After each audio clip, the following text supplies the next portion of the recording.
Hello guys, welcome back to the study. और आज की क्लास में हम करने वाले हैं air force group X and Y का इंग्लिश मास्टर क्लास नंबर 2। इसके पहले हमने मास्टर क्लास 1 किया था। अगर आपने वो वीडियो नहीं देखा तो जाओ देखो। उसमें भी मैंने कंप्लीट इंग्लिश का जो है कॉमन एरर कराया था, स्पॉटिंग एरर जिसको जानते हैं हम लोग नाम से, तो वो 10 कराया था। और इसमें भी मैं 10 ही कराऊंगा। बाकी जो है 10 इससे फायदा क्या होता है ना, 10 रूल आपको याद हो जाएंगे। ठीक है, जो रूल्स होते हैं इंग्लिश ग्रामर की वो आपको मतलब अलग अलग चैप्टर से याद तो होते रहेंगे और रिवीजन होते रहेंगे। अगर आपको ऑलरेडी याद है पहले से तो रिवीजन होते रहेगा। सो पहले को आपने बहुत ज्यादा लाइक किया, मुझे उम्मीद है कि लगभग इसमें भी आप लाइक करोगे, आप पसंद करोगे। और चलो फर्स्ट क्वेश्चन देखते क्या है। My grandfather use to go to a walk every morning. यहाँ पे एवरी मॉर्निंग इसका मतलब क्या बोल रहे हैं, मेरे ग्रैंड फादर से थे जाया करते थे कहाँ पे, वॉकिंग के लिए, वॉक के लिए, टहलने के लिए। और कब? एवरी सुबह, मतलब एवरी मॉर्निंग, हर एक सुबह, प्रत्येक सुबह की में जाते थे क्या भाई, वॉक के लिए। तो ये तो सही है, लेकिन इसमें एरर कहाँ पे ये फाइंड आउट करना है। अब यहाँ बोलोगे यूज टू का मतलब क्या हो। देखो, कभी भी हम अगर प्रेजेंट की हैबिट के बारे में बात करते हैं तो उसको प्रेजेंट इंडेफिनिट टेंस के अंतर्गत लिखते हैं। जब भी हम पास्ट की हैबिट्स के बारे में बताते हैं तो उसको पास्ट इंडेफिनिट के अंदर लिखो, या फिर पास्ट में आपको यूज टू से आप बनाओ। दोनों चीज से बन सकते हैं पास्ट की हैबिट को बताने के लिए। जैसे ये जो है ग्रैंडफादर की पास्ट की हैबिट है कि वो एवरी मॉर्निंग वॉक के लिए जाते थे। ओके, तो यहाँ पे यूज टू बिल्कुल सही है। अगर यूज टू हटा के इसको हम पास्ट इंडेफिनिट में अगर कर देते सेंटेंस तो भी सही होता। बट यहाँ पे एरर कहाँ पे है, देखो यहाँ पे जब हमने पढ़ा होगा आर्टिकल चैप्टर में, आर्टिकल नाउन के पहले लगता है। ओके, कोई भी नाउन के पहले आर्टिकल लगता है। तो यहाँ पे क्या ये वॉक है, ये इसके पहले आर्टिकल लगा है, तो क्या लग रहा है, ये जाहिर सी बात है कि वॉक जो है यहाँ पे नाउन की तरह ट्रीट कर रहा है, नाउन की तरह बिहेव कर रहा है। तो नाउन पे पहले टू नहीं बल्कि यहाँ पे फोर लगता है, go for a walk. Okay, ये चीज याद रखना, कभी भी रहेगा गो फॉर अ वॉक। इसके आगे भी और भी क्वेश्चन हम करेंगे तो कि मैं आपको क्लियर कर दूंगा। अभी देखो, if tomorrow is declared a holiday we shall go to a picnic. क्या बोल रहा है, इफ टुमारो इज डिक्लेयर्ड, मतलब ये क्या पैसिव में है, एक्टिव में सेंटेंस है नहीं, प्रेजेंट इंडेफिनिट का पैसिव बनाया गया है कि इज प्लस V3। अगर कल क्या होता है, अगर ये डिक्लेयर्ड हो जाता है कि छुट्टी होगी, अगर छुट्टी मिल जाती है, अगर we shall go to a picnic, हम लोग कहाँ जाएंगे, पिकनिक ले जाएंगे। तो ये क्या है, ए पिकनिक, अ पिकनिक बोलो, या फिर अ पिकनिक, या फिर ए पिकनिक। तो यहाँ पे फिर देखो ये एक नाउन की तरह बिहेव कर रहा है, तो इसके पहले टू ना लिख के फॉर अ पिकनिक होगा। ओके, आई होप कि आप समझ गए होगे।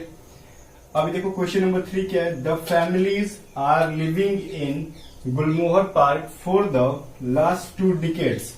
जो एक फैमिली है वो कहाँ रह रही है, गुलमोहर पार्क में, कब से, पिछले 2 डिकेड से, दशकों से, कहाँ पे, गुलमोहर के पास में रह रही है। ओके, वहां पे पार्क में। तो यहाँ पे क्या है, आर। जब भी हम बताते हैं कि पिछले कुछ सालों से, कुछ दिनों से, कुछ महीनों से, कुछ सप्ताहों से ये काम को हम करते आ रहे हैं, पास्ट से लेके, पास्ट टाइम से लेकर और प्रेजेंट में अभी हम कंटिन्यू हैं, तो कहाँ रखते हैं उसको, हैज बीन, हैव बीन से बनाते हैं, या फिर हैड बीन से अगर पास्ट में रहता है तो। फिलहाल यहाँ पे क्या है, हमारा आर लिविंग नहीं होगा, हैज बीन से या फिर हैव बीन से बनाओ। तो आर नाउन है, फैमिलीज क्या, ये प्लूरल है, प्लूरल नाउन है, सिमिलर तो है नहीं, तो यहाँ पे हैव बीन होगा, have been living in Gulmohar Park for the last 2 decades. मतलब पिछले 2 दशकों से वो अभी तक जो है फैमिली वो जो फैमिली की बात की जा रही है वो गुलमोहर पार्क में रहते आ रही है। अभी देखो क्वेश्चन नंबर 4 क्या बोल रहा है, on a holiday Ram prefers reading than going out. ठीक है, मतलब हॉलीडे मतलब छुट्टी, जब भी छुट्टी होता है, छुट्टियों के टाइम पे राम प्रीफर क्या करता है, प्रीफर मतलब पसंद करना, रीडिंग पसंद करता है, किसकी बजाय, बाहर जाने के, गोइंग आउट मतलब बाहर जाने के बजाय छुट्टियों में राम जो करता है वो रीडिंग करना पसंद करता है। प्रीफर में पसंद करना। तो देखो प्रीफर, जूनियर, सीनियर, इंफीरियर, इन सभी चीज को पहले, इन सभी चीजों के पहले क्या होता है ना, इन सभी चीजों को पहले नहीं, बाद में जो कंजक्शन लगाते हैं हम यहाँ पे, देन न लगा के टू का यूज करते हैं। प्रीफर देन नहीं, प्रीफर टू। अगर मैं बोलूंगा you are senior to me, ना कि you are senior than me, या फिर I am senior than you, ऐसे नहीं, I am senior to you. Okay, तो सीनियर के बाद, प्रीफर के बाद, तो ये एस लगा हुआ है इसलिए बिकॉज ये सिंगुलर है। ठीक है, तो राम के बाद प्रेजेंट इंडेफिनिट में बताना होता है तो हम एस लगाते हैं ना, B5 पर आते हैं सिंगुलर के बाद।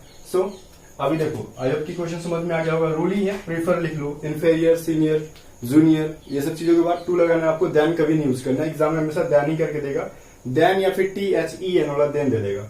सो अभी देखते हैं क्वेश्चन नंबर 5 क्या है। अभी नेक्स्ट क्वेश्चन है question number 5, lay your books aside and lay down to rest. इसमें एरर खोजना है आपको कि ले का मतलब क्या होता है। ले your books aside, aside means बगल में रख दो अपने बुक को, ले मीन्स रखना, बगल में रख दो, and lay down to rest, ठीक है। और रेस्ट करने के बारे में बोल रहा है ले डाउन, तो ले डाउन की जगह पे ये ले देखो यहाँ भी है और यहाँ भी ले है, दोनों का ले का यूज सेम किया हुआ है। तो इसका मतलब यहाँ पे समझ लो, LAY, ले मतलब होता है जब V1 के तौर पे यूज करेंगे ले का, तो इसका मतलब होता है रखना, रखना, जिसका V2 V3 बनता है LAID, लेड, V2 भी होगा और V3 भी होगा लेड। तो यहाँ पे जो ले का यूज है, ले योर बुक्स असाइड, ठीक है, कि अपने किताब को बगल में रख दो। जाहिर सी बात है, जब हम बोलते हैं कम इन द क्लासरूम, क्लास के अंदर आओ, तो V1 का यूज करते हैं, वही है ले योर बुक्स असाइड, ठीक है, अपने बुक को साइड में रखो। तो जाहिर सी बात है कि जब सेंटेंस को स्टार्ट करें तो V1 से स्टार्ट किया हमने। इसके बाद है ले डाउन टू रेस्ट, जाहिर सी बात है कि यहाँ पे ले भी V1 में होना चाहिए, लेकिन डाउन टू रेस्ट मतलब यहाँ पे लेटने के अर्थ में जो एक ले होता है ना, उसका V1 देना होगा। लेकिन ये जो ले है V2 है, किसका V2 है देखो, एक ले का मतलब हुआ रखना और एक होता है LIE, जिसका मतलब लाई का मतलब झूठ बोलना भी होता है और इसका मतलब लेटना भी होता है, लेटना। अगर इसका हम V2 बनाए तो ये ले बनेगा, ठीक है। तो ये क्या है, ले V2 है हमारा, तो ये इसके जगह क्या V1 होना चाहिए, ये वाला LIE। अब क्या आपको समझ में आ गया होगा, LIE जो होगा यहाँ पे इसके जगह पे होगा V1 से स्टार्ट होना चाहिए, बिकॉज ये दोनों सेंटेंस क्या हमारा प्रेजेंट में है। तो यहाँ पे प्रेजेंट के बारे में बोल रहे हैं कि अपना बुक को साइड में रखो और यहाँ पे आराम करने के लिए लेट जाओ। तो यहाँ पे लेटने का जो अर्थ होगा ये LIE वाला होगा। तो याद रखना ये जो ले है LAY, ये V2 है, ठीक है ना। सेंटेंस के सेंस के अकॉर्डिंग आपको समझना होगा वहां पे। अभी देखो, once an old man saw a cat pounce to a rat, मतलब एक टाइम क्या हुआ, एक बूढ़े इंसान ने देखा, आदमी ने, सो अ कैट की एक जो बिल्ली है, pounce to a rat. Pounce to मतलब, पाउंस टू तो गलत वर्ड है, यहाँ पे कुछ एरर है, बताता हूँ। पाउंस का मतलब होता है, पाउंस का यूज अटैक करने के लिए होता है, किसी पर अगर हम अटैक कर रहे होते हैं तो पाउंस का इसके साथ जो फिक्स प्रीपोजिशन है उसके साथ यूज करते हैं, POUNC। तो यहाँ पे जो टी है, टी गलत है, इसके साथ या तो आप अपॉन का यूज करो, ठीक है, या फिर आप ऑन का यूज करो, इन दोनों का, पाउंस अपॉन या फिर पाउंस ऑन, अगर दोनों में से कोई भी है तो राइट होगा। पाउंस अपॉन या फिर पाउंस ऑन का मतलब होता है किसी पर अटैक करना। तो कैट जो है रैट के ऊपर क्या कर रहा है, पाउंस अपॉन करेगा या फिर पाउंस ऑन करेगा, अटैक करेगा। तो यहाँ पे टू का गलत यूज किया हुआ है, आपको इंप्रूव करना होगा वहां पे। क्वेश्चन नंबर 7 है, when I first started my school my boys had no evident love for music.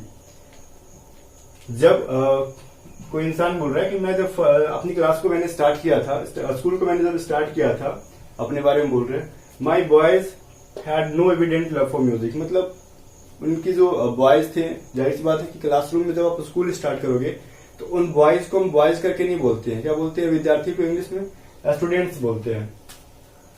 तो ये जो बॉयज है यहाँ पे आपको स्टूडेंट्स यूज करना होगा, ठीक है, बिकॉज स्कूल में पढ़ने वाले या फिर क्लास में पढ़ने वाले जो आते हैं उनको बॉयज के तौर पे हम कहीं नहीं देखा होगा आपने लिखने हुए कि there are 4 boys in classroom.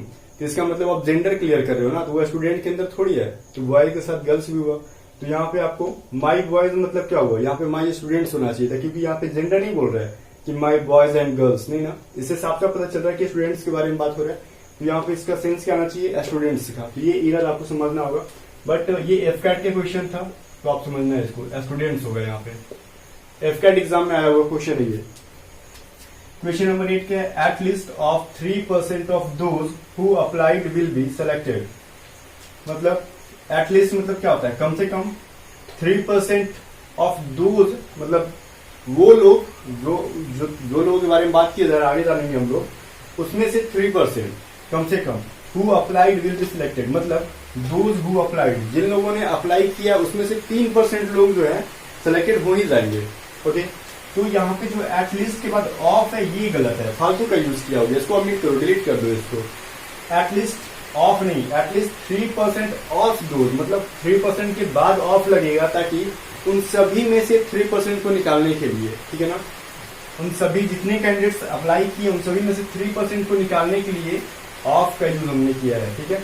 सारे में से 3% की बात की जाए तो, लेकिन एटलीस्ट के बाद ऑफ का यूज तो बिल्कुल भी गलत है। ठीक है, अभी क्वेश्चन नंबर 8 है, अभी क्वेश्चन नंबर 9 10 रह गया, जल्दी से कर लेते हैं। अब लास्ट के 2 क्वेश्चन रह गए हैं, क्वेश्चन नंबर 9 और 10। My uncle has left for Bombay last Saturday. अब जब भी सेंटेंस में हमने पढ़ा था 10th चैप्टर में, सेंटेंस के लास्ट में अगर खुद लास्ट आ जाए या फिर यस्टरडे आ जाए, यस्टरडे मतलब जो कल बीत गया है वो वाला आ जाए, तो जाहिर सी बात है कि वो जो है पास्ट का शो करता है। लास्ट सैटरडे जो सैटरडे बीत गया पिछला, उसके बारे में बात हो रहा है, तो जाहिर सी बात है सेंटेंस जो है कंप्लीटली पास्ट के बारे में बताया जा रहा है। या फिर सिर्फ यस्टरडे भी रहेगा तो कल के बारे में बताया जा रहा है, तो कल जो हो चुका है वो ऑलरेडी हमारा क्या हो गया, पास्ट है, बीत चुका है, तो सेंटेंस पास्ट में है। तीनों से क्लियर हो गया कंसेप्ट। ये क्या, my uncle has left for Bombay, तो यहाँ पे हैज लेफ्ट है। ठीक है, तो पास्ट में पास्ट इंडेफिनिट में रखते हैं, अगर लेफ्ट लास्ट या फिर यस्टरडे होता है तो पास्ट इंडेफिनिट में हैज थोड़ी आता है, हैज को डायरेक्ट कट कर दो।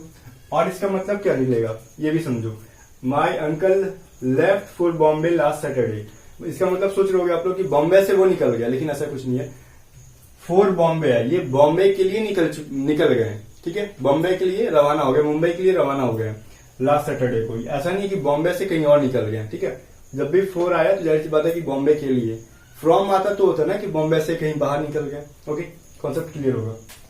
अभी 10th में, he was well known economist. ठीक है, वेल नोन मतलब जाने पहचाने, बहुत अच्छे जाने पहचाने इकोनॉमिस्ट हैं वो, who usual road for international journal, वो इंटरनेशनल अंतर्राष्ट्रीय जर्नल अखबारों के लिए क्या करते हैं, लिखा करते हैं।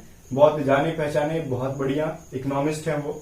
यूजुअल रोड, ठीक है, हम लोग बोलते हैं ना कि मैं इस काम को यूजुअली करता हूँ, प्रायः करता हूँ, आमतौर पे इस काम को करता हूँ। ठीक है, ऐसा थोड़ी कि यूजुअल करता हूँ, तो यूजुअल नहीं यूजुअली होता है। ये आपको क्या होना चाहिए, पढ़ने पे भी समझ में आ जाना चाहिए। इसीलिए बोलते हैं कि इंग्लिश की डेली आप कम से कम 1 to 1 या फिर 2-3 पैराग्राफ को रीडिंग दो। कुछ कॉमन ऐसे भी आते एग्जाम में, तो सिर्फ पढ़ते पढ़ते वो हमें पता चल जाता है कि यहाँ पे कुछ ना कुछ गिरा रहा है। बिकॉज क्या होता है, हम जब भी बोलते हैं तो लोग बोलते हैं यूजुअली, ना कि यूजुअल, एज यूजुअल, प्राय नहीं, आमतौर पे वो लिखा करते हैं। ठीक है ना, तो यहाँ पे यूजुअली होगा, यूजुअली रोड। और ये भी एक एफकैट के एग्जाम का है, थोड़ा सा टफ लग रहा होगा, टेंशन मत लो। यहाँ पे जिसका भी स्कोर अगर एटलीस्ट 6 to 7 आया है एयरफोर्स के लिए, XY ग्रुप के लिए या फिर नेवी के लिए, वो सही है। जिसका इससे प्लस है वो बेटर है, और जिसका 10 of 10 में से 10 आया, 10 out of 10, तो फिर तो बेस्ट है वो। और अगर 5 भी आया मार्क्स सबका, तो फिर यहाँ पे डिप्रेशन के लिए कोई टेंशन नहीं है कि डिप्रेशन में चले जाना कि मार्क्स कम आ रहा है, ऐसा कुछ नहीं है। ये सभी क्वेश्चंस का लेवल जो आज था एफकैट एग्जाम से कुछ लिए गए थे।